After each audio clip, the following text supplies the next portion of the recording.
हरे कृष्णा। ये उस समय की बात है जब अभी अभी सृष्टि का सर्जन पूर्ण हुआ था। भगवान शिव और माता पार्वती अब कैलाश पर्वत पर रहने के लिए चले गए थे। एक दिन माता पार्वती ने भगवान शिव से पूछा, हे स्वामी, आपको प्रसन्न करने के लिए अनेक विधि विधान बताए गए हैं, लेकिन इन सभी में आपको सबसे प्रिय क्या है? तब उमापति महादेव ने अत्यंत प्रेम से उत्तर देते हुए कहा, हे प्रिय, फाल्गुन मास के कृष्ण पक्ष की चतुर्दशी की रात्रि मुझे सबसे अधिक प्रिय है। इसे शिवरात्रि के नाम से जाना जाता है। बड़े बड़े तीर्थों में स्नान करने या फिर मुझे मूल्यवान वस्तुएं, पुष्प, गंध इत्यादि अर्पित करने से भी ज्यादा अगर कोई भक्त इस महाशिवरात्रि के दिन और रात्रि में उपवास करता है तो वो मुझे सर्वाधिक प्रसन्न करता है। बहुमूल्य आभूषण और पुष्पों के बदले अगर कोई मुझे सिर्फ बेल पत्र भी अर्पित करता है तो उससे मैं अधिक प्रसन्न होता हूँ। महाशिवरात्रि की रात्रि में मेरे भक्त को 4 प्रहर की पूजा करनी चाहिए, जिसमें अलग अलग प्रहर में उन्हें विभिन्न वस्तुओं से मेरे शिवलिंग का अभिषेक करना चाहिए। और इस प्रकार भगवान शिव स्वयं उन्हें प्रसन्न करने का उपाय माता पार्वती से कहते हैं और माता पार्वती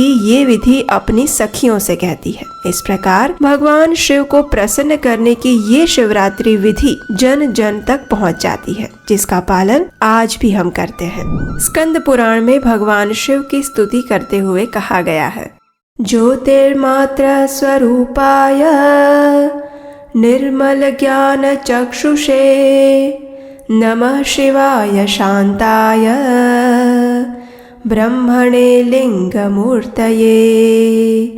अर्थात ज्योति मात्र जिनका स्वरूप है, निर्मल ज्ञान ही जिनका नेत्र है, जो लिंग स्वरूप ब्रह्म है, उन परम शांत कल्याणमय भगवान शिव को नमस्कार है। सुना आपने, भगवान शिव अत्यंत शांत स्वभाव के और सबका मंगल करने वाले हैं, बिना किसी भेदभाव के।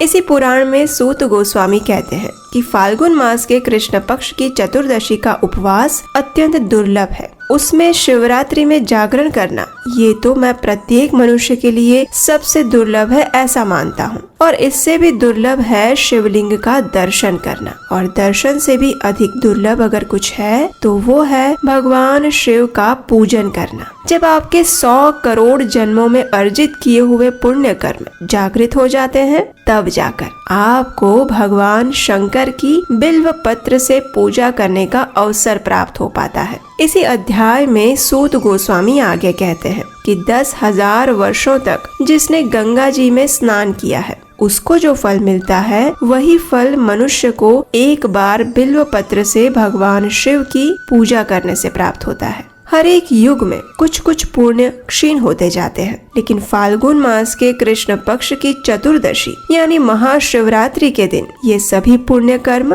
फिर से स्वतः जागृत हो जाते हैं, और जो भी भक्त शिव जी की उपासना करता है उसे ये सारे पुण्य फल प्राप्त हो जाते हैं। यदि कोई व्यक्ति इस शिवरात्रि के दिन उपवास का पालन करता है तो उसे 100 यज्ञों से भी अधिक पुण्य फल प्राप्त होता है, और जिसने सिर्फ एक बेल पत्र से भगवान आशुतोष की आराधना की है, उसे जो पुण्य फल प्राप्त होता है उसकी गणना करना असंभव है। और हमारा सौभाग्य है कि देवों के देव महादेव को प्रसन्न करने वाला ये दिन यानी महाशिवरात्रि बस कुछ ही दिनों में आने वाली है। तो चलिए आज हम देखते हैं कि इस महाशिवरात्रि का पालन करने की शास्त्रोक्त व्रत विधि क्या है। सबसे पहले तो अगर आप महाशिवरात्रि व्रत का पालन करना चाहते हैं तो इस दिन प्रातः ब्रह्म मुहूर्त में उठ जाना चाहिए, क्योंकि किसी भी व्रत और उपवास का आरंभ प्रातः काल से करना श्रेष्ठ माना जाता है। उसके बाद आप स्नान इत्यादि अपने नित्य कर्मों को संपन्न कर लीजिए, और फिर अपने घर में जो पूजा का स्थान है उसे स्वच्छ करें और वहाँ भगवान शिव की प्रतिमा, शिवलिंग या फिर चित्र को स्थापित करें। उसके बाद उनका जल और दूध से अभिषेक करें, उन्हें बेल पत्र और सुगंधित पुष्प अर्पित करें। उसके बाद उन्हें कुछ मिष्ट भोग अर्पित करें। इसमें आप फल, दूध, मिठाई इत्यादि भी अर्पित कर सकते हैं।